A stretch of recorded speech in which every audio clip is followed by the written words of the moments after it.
more food is never going to fix that not quite satisfied, not quite enough feeling, right? You can eat something else 20 minutes later. I'm sure you have, I have, right? You can just keep going for the next thing to graze and it still won't feel resolved. Hello and welcome back to another new episode of Emotional Eating Unwrapped. Today we're going to talk about the difference between fullness and satisfaction. Because do you know what I find very odd, but also something that I see a lot is that some women, they eat until they're completely full. And I hear this all the time, right? Someone feels completely full, but yet they still feel like something is missing, right? And other women, they eat half of what they normally would. They don't finish what's on their plate and they put the fork down and they feel completely satisfied, right? And I think that second version is what a lot of people call eating like a normal person, right? This is the sense of feeling like we have that inner knowing and that inner ability to enjoy something or eat something and stop when we're finished. Now, we oftentimes say stop when we're full, but today's episode is going to be that I think what we're really looking to do is feel satisfied. And I used to think that the gap between being full and being satisfied was mostly about food choice, where you would just eat the thing that you're craving, eat the thing that you're thinking about, or eat the thing that you're supposed to eat, and the gap closes. But I have been working with women and even with myself, right? When I was navigating this distinction and trying to feel satisfied with my eating, I kept meeting women who would eat exactly what they wanted, what they were craving, right? The food they wanted, they quote unquote gave in, right? They ate the amount they wanted and they still didn't feel done. They still didn't feel like it was finished. And I want to talk about this because it didn't make sense to me for a while, but then I started asking a completely different question, which was not what was the food or like, what is the food that we're going to eat in order to get to that place of feeling satisfied. Instead, I started thinking about what's the context? What's happening around the experience of eating? What's happening while she's eating it? And an example of this is there was a woman that I was working with who told me the story about how she was craving pasta. And of course, pasta was on her no eating list. It was like a quote unquote bad food, but she let herself have it. And she had it twice in 1 week, right? The first time she had it in the car, right? She ate it like super quickly. She was actually picking up one of her kids from like a sports game or like a practice or something like that. And she ate it. Like she picked up some sort of convenience store version. She ate it like propped against the wheel. She was also like answering work emails on her phone, but it was like something that she had been craving that she finally, right? It was like, I finally let myself have it. And she mentioned to me and she was like, yeah, I didn't even feel, she finished it, right? She finished the actual amount of food, but she didn't feel like she actually ate it. She didn't get that experience of satisfaction. Then she had pasta again. This time she did the same thing, right? It's not like she cooked, right? This isn't a whole thing about how cooking is better than buying food. I don't believe that. I don't cook that often myself. But this time the context in which she ate it was completely different. She sat down at the table. She gave herself a nice amount of time. She wasn't feeling pulled in 100 directions from stimuli or people that needed her. And she got like 2/3 of the way through her portion, of the amount she had, the same amount as the other day. And she basically pushed it away and was like, I'm done. I don't need to eat this, right? I'm finished. When we think about it, it was the same food, the same amount. And one eating experience felt like it was just sort of like a drive-by, right? Like nothing, she didn't get any of the feeling that she was looking for. And so here's what's actually going on to close the gap between fullness and satisfaction. So fullness is a body signal. Your stomach fills up, certain hormones go up, right? The hormones that signal to your brain that you've eaten, that you're full. Your brain gets the message, and the message is there's enough food here for now physically, right? And that part, again, is physiological. It happens whether you're paying attention or not, right? This physiological part, the chemical part, it happens whether you're paying attention or not. Satisfaction is a different signal. You've built a good life. From the outside, it looks like you have it all together. You eat clean, you work hard, you take care of everyone. But there's this one area that still feels impossible to master, and that is food. You can eat perfectly all day and still end up in the kitchen at night wondering why you keep doing this. You promise yourself you'll start fresh tomorrow, and I know you mean it every single time. But the cycle, it always finds its way back, especially when you're stressed, when you're overwhelmed, or when you're just tired of being the one that's holding it all together. And I get it because I lived that way for years. And what I learned is this. The problem, it was never about food. It was the pressure underneath it, the perfectionism, the self-doubt, the part of me that never felt safe and secure to just be me. And that's why I created the sober eating sequence. It's a proven 3-phase method that rewires the emotional patterns and the belief systems driving overeating so you can relax, trust yourself around food, and release weight completely naturally, without force and without obsession. Because when your body feels secure, it lets go. The cravings quiet, the self-punishment, it softens, and food, it stops being the thing that you have to fix. This is not another plan. This isn't another rule book. It's a revolutionary transformation for your nervous system, for your body, and for your identity. So join the sober eating movement today. And it's not about food itself. It's about whether the meal got to finish as its own thing. So this is the difference. And this is why we can feel full and not feel satisfied. Think about anything else that has, a beginning and an end, like a phone call, a movie, a conversation.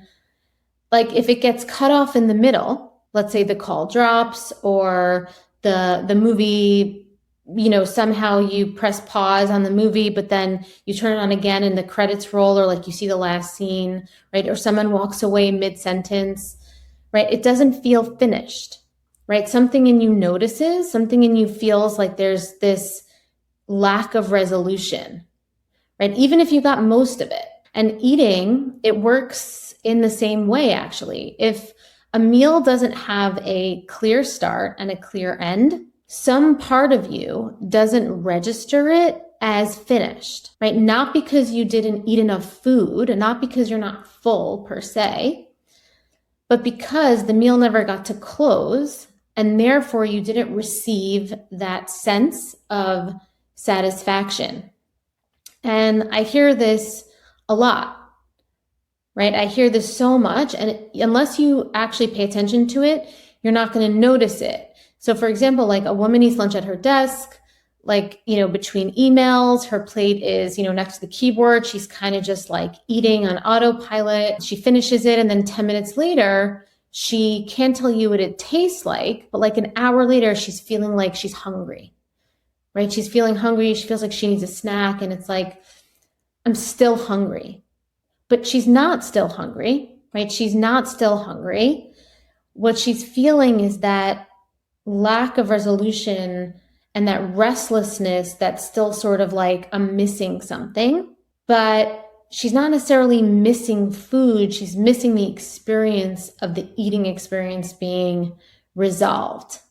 Okay. That is really like the most important thing that you want to understand, because you want to understand how your brain handles unfinished things in general. Okay. Like an unanswered text that's sitting in your phone will bother you a lot more than a text that you replied to, right? A show that stopped halfway through will stick in your head longer than one that you actually watched till the end sometimes, right? You're still kind of holding on to the potential of what's going to happen, right? Your brain holds on to things that don't get closed, and it lets go of things or feels completed by things that actually did.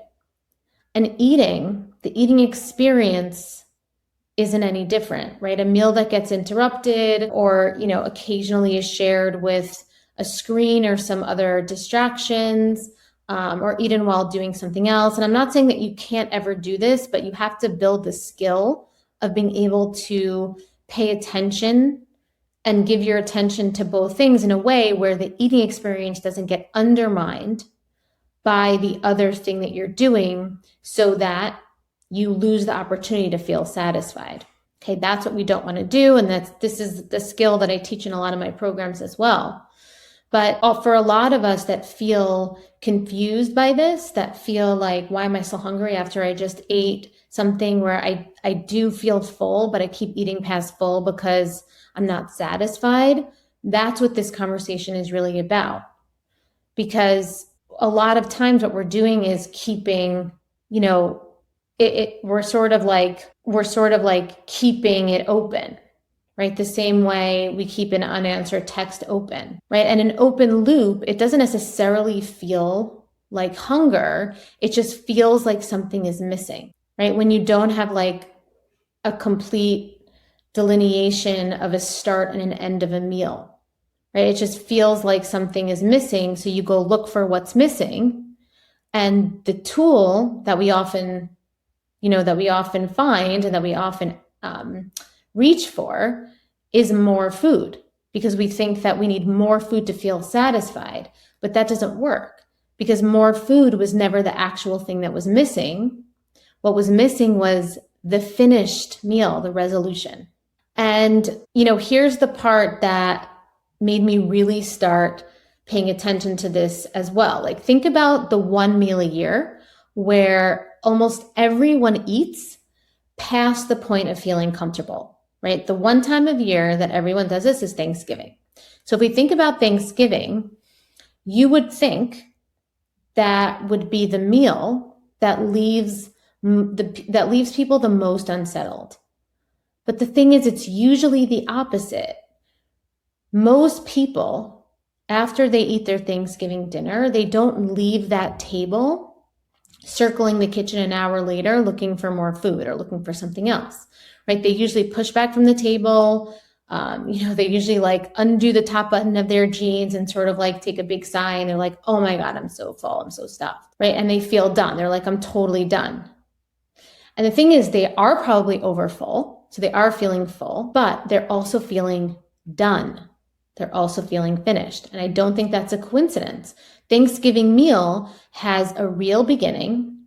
Everyone usually sits down at the same time. It has a real middle, right? You're usually at the table the whole time. You're not necessarily on your phone, and it has a real end, right? Someone, usually eventually, says something like, oh my God, I can't eat another bite. There's usually, dessert. There's appetizer, there's main, there's dessert. But typically there's usually like a place in the meal where someone says, oh my God, I can't eat anymore, I'm totally finished. And everyone agrees and the meal is over. And it's one of the only meals all year that gets to be a full event, a full intentional event from start to finish. So even though it's the meal where people eat the most, it's often the meal that feels like it's enough, right? Where people walk away being like, I feel satisfied. I might feel gross and overfull, but I feel done. I'm not going to be like grazing in the kitchen an hour later, feeling quote unquote still hungry, which is really that I'm restless because I don't feel complete from the situation. And a lot of the way that we eat the rest of the year doesn't really allow for a beginning or an end. We eat, like I said, we eat distracted, we eat while driving, we eat multitasking, right? While on your phone, convenience foods. We eat while waiting for a meeting to start online, right? It's more like it's a task that involves food as like a second thing rather than an event in and of itself or an intentional experience. And your brain treats it like that, like it's squeezed between two different things. It's sort of like unfinished. It's piecemeal. And the reason that we end up feeling unsatisfied by it is usually because the meal never got its own space to have a full arc of giving us that experience that we actually really want. So when we think about eating past full, or, when we think about that, about our eating behaviors, the question isn't necessarily like, did I eat the right food, or am I eating the right things, or am I eating too much of this thing, or did I eat the right amount of this thing, right? The real question that I want you to walk away with is saying, did this meal get to be its own thing? Did it have a start? Did it have an end? Right? Or did it get absorbed into like everything else that you were doing that day, all the different priorities that you had that day? Because if the answer is no to did the meal get to have its own thing, did it get to have its own arc of experience, more food is never going to fix that not quite satisfied, not quite enough feeling. Right? You can eat something else 20 minutes later. I'm sure you have. I have, right? You can just keep going for the next thing to graze, and it still won't feel resolved. It still won't feel finished because it's just not the right solution, right? More food is not the right solution. The thing you're missing isn't more food to feel full. The thing you're missing is an ending to the eating experience. Okay, so tonight or tomorrow or whenever you sit down to eat something, notice if you actually let it begin and notice if you actually let it end, right? Because that's really the most important activity that you can do to feel satisfied by eating. Okay? So that is all I have for you today for this episode on Emotional Eating Unwrapped, about fullness and satisfaction. And if you're looking for more how to do this, like if these insights are like, wow, these are such great insights, but I really want more application and more how to, then that is what my programs are for. The Invisible Weight Detox, that is an entry point into my sober eating method. And the sober eating sequence is the full method with the complete eating strategy that I have taught, hundreds and hundreds of women where they've lost weight. They've completely just revolutionized the way that they eat in a way that feels free. So if you're interested in that, you can go ahead and click on those links below. And if you are interested in sharing this episode with somebody who's maybe feeling a little bit confused about how to stop eating past full and how to feel satisfied, that would be awesome as well. You could share this episode with them. You can leave us a rating and review. You can follow us on YouTube. And as always, just keep finding us every week because we love knowing that these episodes are helping you and just contributing to your life in a positive way. So until next time, I'm Alana, and thank you for listening to Emotional Eating Unwrapped.